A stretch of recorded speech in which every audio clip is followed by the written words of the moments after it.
Hi everyone, welcome back. Thank you for being with me today for this creation. So today I'm using this. It's the inners of a kitchen towel and I'm not pouring over it. So can you guess what I'm going to do? I'm going to talk about the process shortly. I've done one like this before, so you might have already seen that video if I've already released that video before doing this. So I've kind of given the game away, but have a think. So I'm not pouring over it. So I've got some colours mixed up. I'm using a pouring medium and water today. So paint, water, pouring medium. I will show you all those colours. I'll talk about the consistencies and the ratios that I use. And all that information is also listed underneath this video in the description box. So if you want more information, just expand that box and it's all in there for you. I'm really excited for this one. I am using a darker base. I'm using a black base, but the colours on top are really vibrant. So I'm excited to show you. So let's go. Let's see what we can create. So I've mixed all my colours up and this is my colour palette. So you can see there I'm using various brands, Pebeo, Winsor & Newton and Amsterdam.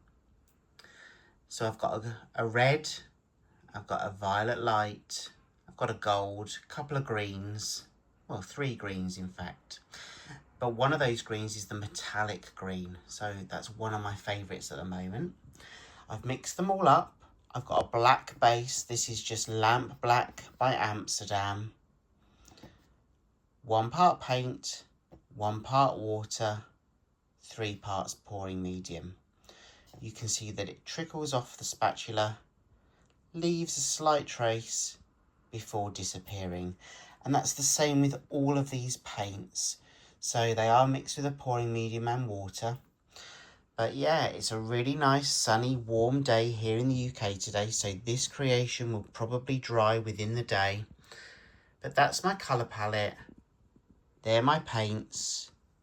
My canvas is already prepped. And I'm using this. So let's go. So first of all, I'm going to put a base coat on my canvas. This is Lamp Black. And I'm just going to spread the paint out and also pop those air bubbles with my torch.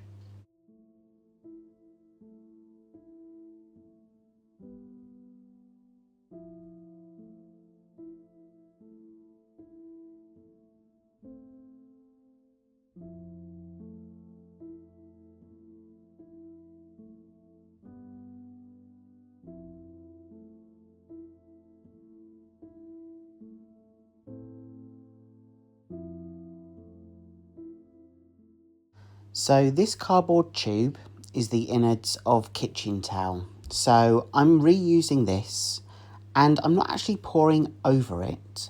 I'm actually going to pour paint in it. And then I want to lift it up and swish it across the canvas in one swoop.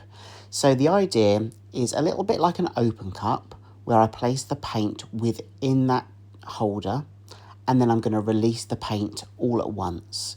So I'm going to take one colour at a time and add the paint now into this tube.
Because I can't obviously see through the tube, I do keep checking to see I've got enough paint, and this is the moment of truth.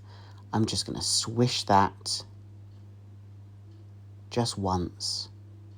There we go. You can see that the paint has escaped. It's been released from that tube.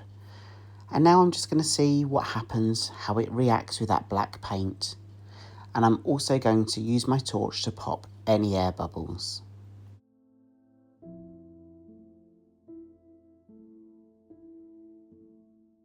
So let me show you what I can see from my viewpoint, from my perspective. You can see that paint, and don't worry that the black paint isn't already on all of that surface area. Now we've added more paint, we're going to use that volume of paint to help stretch that paint from one corner to the other, down the sides, and cover that full surface area. So now this is really about opening up that paint, opening up that pattern, and tilting the canvas from side to side, and really seeing how that pattern emerges, seeing how those colours transform, and then looking at the composition. So looking at that balance between the negative space, the black paint on the canvas, compared to the paint that we've added within that tube and released. So now it's about tilting that paint from side to side, thinking about the composition, and really opening up the pattern that's laying underneath that black paint.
Okay, I think I'm happy with this one.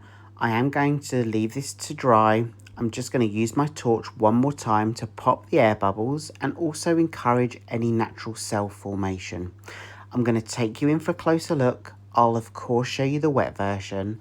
I'll leave this to dry for a few days, and then I'll show you the dry version.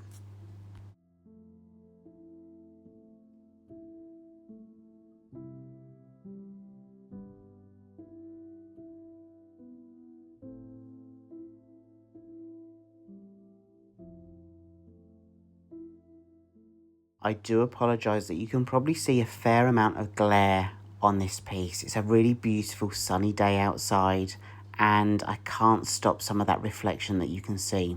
But I will go in a couple of times just so you can see some of those details, see those colours, and see how those paints have reacted.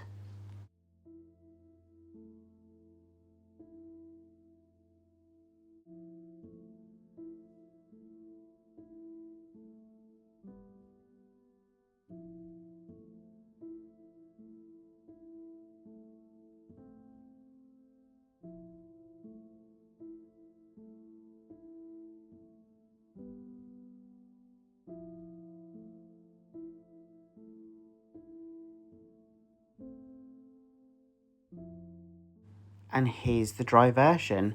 You know what, when I step back I can see so many animals and so many different faces within this piece. That's one thing that I really love about abstract fluid art. It's really about what the eye of the beholder can see. So if you see certain things in these pieces, not just this one but in other creations that I do, Don't forget to drop them in the comments below. I love to hear what you think and what you see. A big thank you for joining me today. I hope you've had fun with me with this one. I know I have. And I really hope I get to see you again in the next video.